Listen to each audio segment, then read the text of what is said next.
With technology nowadays, calculating your SAC rate is super easy to do. And to be honest, you don't even have to calculate it. You simply put in the numbers into a SAC rate calculator and it's going to do it for you. If you dive an air integrated computer and you have some type of digital software you can download your dives, of course that software is going to calculate your SAC rate as well.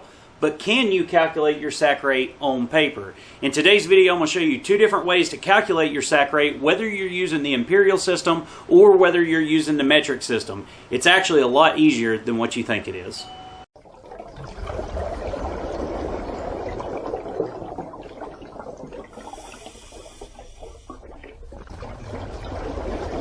What's up, guys? This is Brian again from Lake Acre Scuba and Marina. If you are new to our channel, do me a huge favor. Hit this little subscribe button over here and ding that little bell as well. That way you guys are going to be notified every time we upload new content. Now, as I stated in the teaser, we are going to be looking at how do you actually calculate a SAC rate. And we made this video many years ago, but we thought we would make an updated video because a lot of you guys in our math-related content always asked to see it in both Imperial and in metric, and the last time that we did this we only did it in the Imperial. Well, what we're going to do today is we're going to show you two different formulas here that you can use to calculate your SAC rate. Whether you use the metric system or Imperial, these formulas are going to help you make it a lot easier so that you can calculate it after every single dive and get a good running average SAC rate so that you can make more efficient dive plans in the future. Alright guys, so we have two different formulas here. The top one is going to be the Imperial formula. The bottom one is going to be the metric. And yes, we are going to be breaking them both down and showing you how easy it is to do. But I do want to show you a couple little differences here in it. With the top formula, there's several things that you're going to need to know. One, you need to know your starting pressure and your ending pressure. So we have that labeled as PSI-B for beginning and PSI-E for ending.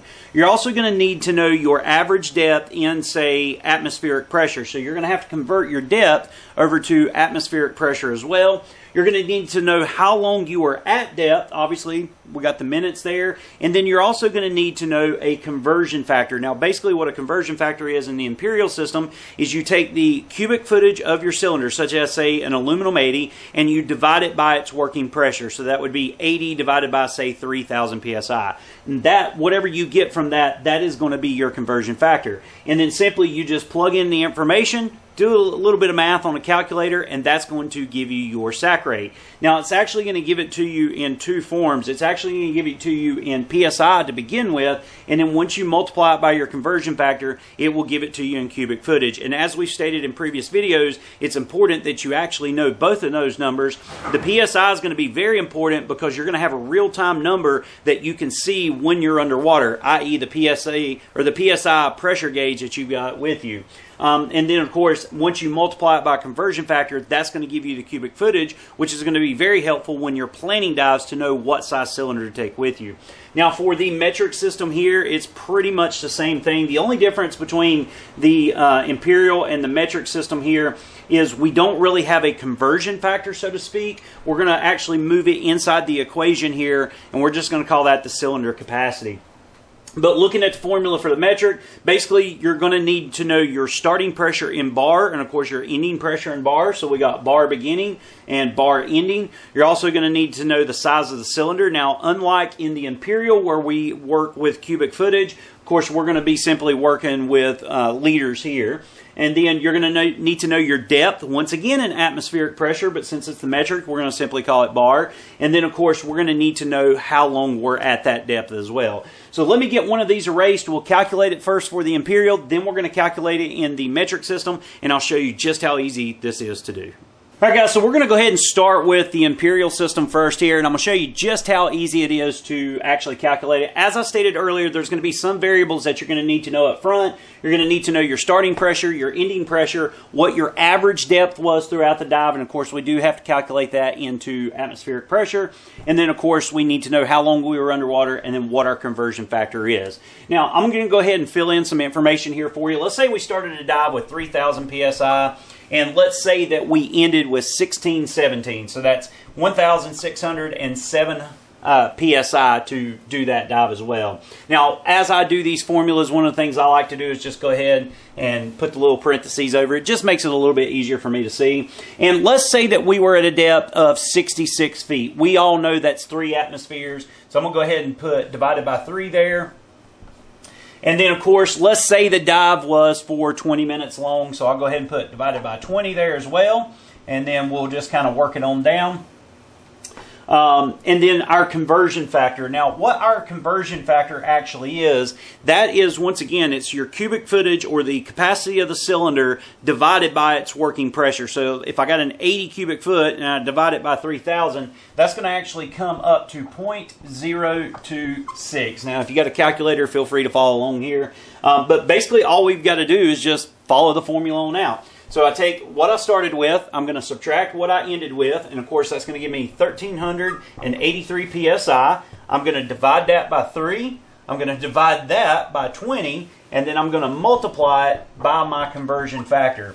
Now you can work it on down if you want to. This is going to come up to 461 psi, and then as I divide it by my time underwater, of course that's going to give me 23 psi per minute. And this is what I stated earlier, where this is going to give me two parts. It's going to give me how much psi I breathe per minute, plus it's going to do the cubic footage as well. So basically this first little part here says that I'm breathing 23 psi per minute basically at the surface on this given dive.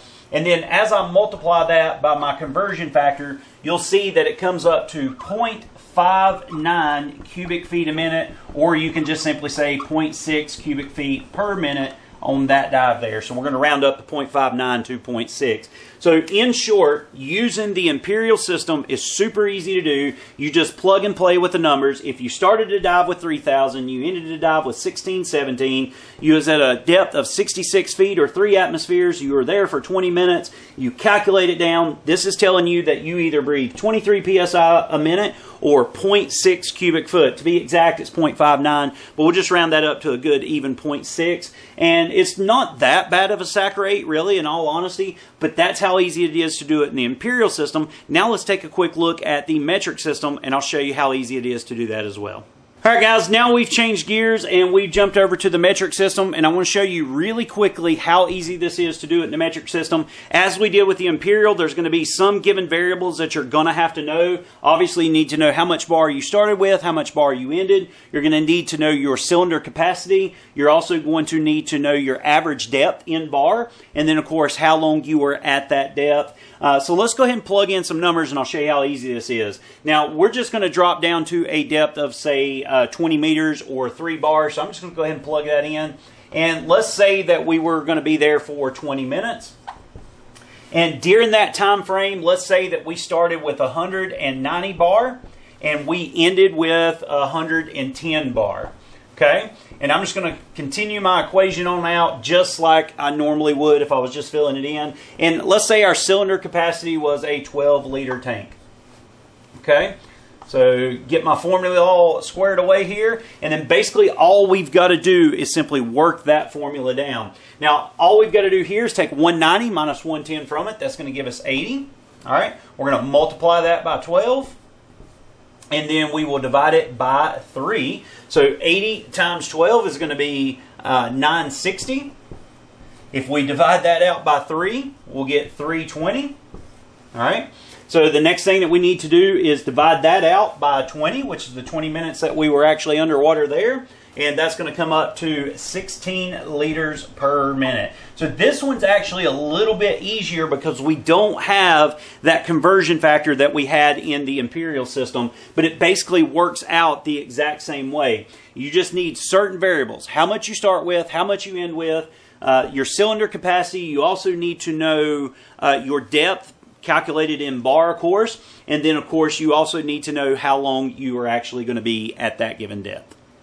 So there you go, guys. That's how easy it is to calculate your SAC rate. Whether you do it with the Imperial system or the metric system is going to be completely up to you, but it's not that difficult. All you've got to do is plug in the information, use a calculator, and it's going to tell you exactly what you breathe per minute. Now remember, your SAC rate is going to be a running average over a series of dives. So you need to do this after every single dive, calculate what it is, and see what your running average is. Now once again, if you use some type of air integrated computer and you're able to download download that information to a dive software, sometimes it will actually calculate it for you. I know personally that the My SSI app will do that. If you have a computer that's compatible with it, you can download the information, and if you do have an air integrated computer, it will automatically calculate your SAC rate for you. Me personally, I do use air integrated computers, but I don't use the air integrated function on it. I just use a simple pressure gauge on all of my dive systems. So I still have to do the old school math, which is not that big a deal because I'm kind of a nerd and I actually enjoy it.